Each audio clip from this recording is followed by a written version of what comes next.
ต้องเป็นตายก็ต้องใส่เมมใส่โลงใส่นั่นเอาไปเผาปีเผายังเห็นคนแจกน้ำตายไปก็ย่ายเดือดร้อนลูกเต่าอย่างนั้นแหละแจกน้ำตายไปก็ย่ายเดือดร้อนลูกเต่าอย่างนั้นแหละแต่มันจะน้อยจนใหญ่พี่น้องค่ะกับวันที่นี้เดือนนี้เด้อค่ะเด้อเอาค่ะเนาะวันที่10 สิงหาคมเด้อพี่น้องค่ะวันเกิดนะปี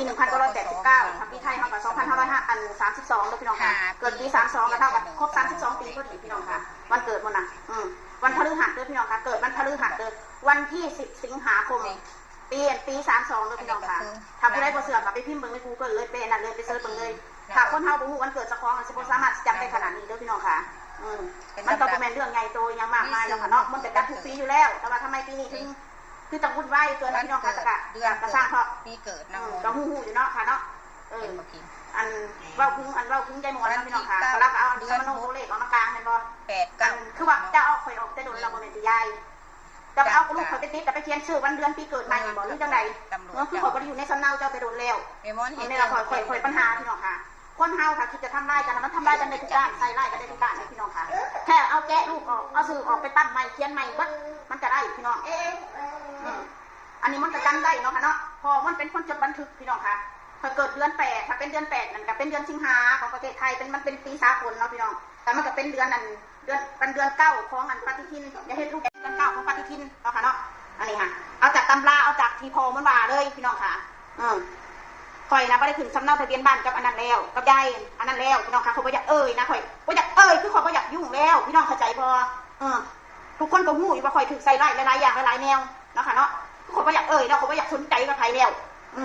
นั่นแหละข่อยบ่ได้ล่วงโลกข่อยบ่ได้โกหกข่อยบ่ได้ตอแหลสั่นละทุกปีมาข่อยก็โกหกข่อยก็ตอแหลทุกคนน่ะสิแม่นบ่ล่ะ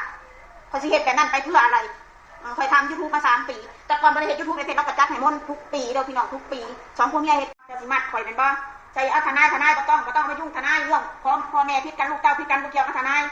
มีแต่ว่าจะได้เงินจากข่อยจักบาทแค่นั้นแหละแต่ว่าออกมาข่อยบ่มีให้ข่อยบ่สิติดคุกสิ่งใดข่อยล่วงเกินเจ้าอยากได้ข่อยบ่แสนบ่20,000บ่30,000บ่ถ้าข่อยหาให้ได้ข่อยก็สิให้เจ้าตามนั้นแหละพี่น้องค่ะข่อยก็เรื่องเรือใจของเบิดคำสิเว้าเลยถ้าคนในครอบครัวบ่ทำร้ายกันคนอื่นเขาก็บ่ได้ทำร้ายเฮาเลยพี่น้องค่ะคนอื่นเขาก็บ่ได้ไปเว้านินทาเฮาได้ขอร้องเด้อแม่เด้อขอร้องแล้วก็ขอโทษหลายๆขอโทษหลายๆเอาตามนั้นแหละพี่น้องค่ะมันก็ขอโทษFCทุกคนขอโทษนี้ค่ะบ่ได้ว่าตอแหลออกมาจากใจออกมาจากใจแต่มันกระจุกอยู่ในหัวใจนี่แหละเดือนเข้าไปเด้อถ่ายคลิปก่อนให้ปักคิงจับกล้องสินั่งคุกเข่าตรงหน้าบ้านจำคำข่อยเว้าเด้อพี่น้องข่อยอยากจบเขาบ่อยากมีเวรมีกรรมต่อกันข่อยอยากจบพี่น้องกับเราเลยเขาบอกตรงๆเลยถ้าเวรกรรมข่อยกับคนอื่นก็ปล่อยไปแต่เขาบ่อยากมีเวรมีกรรมกับเรากูเราเป็นแม่มันนะเขาสินั่งหน้าบ้านนั่งลงหน้าบ้านเขาสิคานเขาไปหาเราจำคำข่อยเว้าเด้อเขาสิเฮ็ดให้ซุเจ้าเบิ่งเขาให้บักคิงถ่ายคลิปเอาถ่ายแบบนี้ข้ามไป